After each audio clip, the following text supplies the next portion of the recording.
Hello everyone, continuing today with the regulation of respiration topic. In the previous lecture we saw how neural regulation is performed. Now today we will see how on the basis of chemoreceptors, that is chemical regulation, is performed. So in chemical regulation there are basically is the role of chemoreceptors. Now chemoreceptors are of two types, central chemoreceptors and peripheral chemoreceptors. As it is evident from the name itself, central chemoreceptors are the one which have location in the brain, and in the brain in the ventral medulla at the floor of fourth ventricle, whereas peripheral chemoreceptors are found in two locations, aortic body and carotid body. So now proceeding further, we will see how do they operate. Now on the similar note, as we compared inspiration and expiration in neural regulation, this time we will compare how central chemoreceptors work and how peripheral chemoreceptor works. Now listen guys, what we need to know, our concepts clear, is that we have to regulate respiration. Okay, so in any case when body does not get enough oxygen and there is excess of carbon dioxide, so hypercarbia and low oxygen, that is hypoxia, these both will be the trigger for the body to change something in order to get the respiration done right.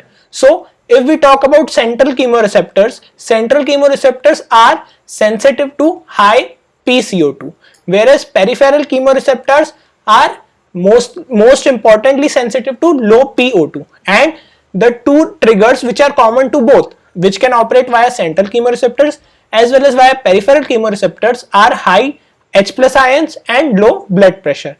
So these are the basic triggers of each of the chemoreceptor.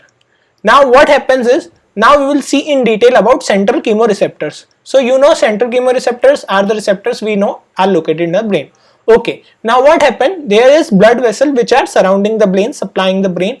Now whensoever there is decrease in the oxygen, that or ultimately increase in the carbon dioxide, and as carbon dioxide will increase, also H plus ions will increase. So but H plus ion are not penetrable to blood brain barrier, whereas carbon dioxide is lipid soluble and hence it can penetrate blood brain barrier.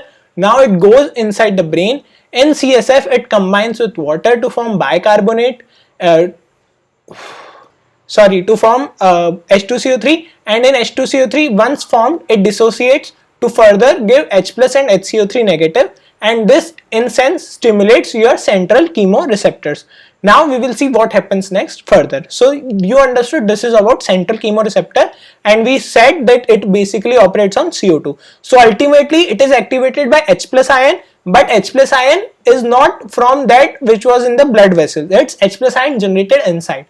Now peripheral chemoreceptor, we know their location, say carotid body or your aortic body. So carotid body, high blood supply is there in the carotid body, which means that normally our brain or any organ doesn't get this much of blood supply. The carotid body has a blood supply of 2 liter per 100 gram tissue per minute. So it can detect low PO2, that is oxygen, which is less dissolved oxygen in the blood.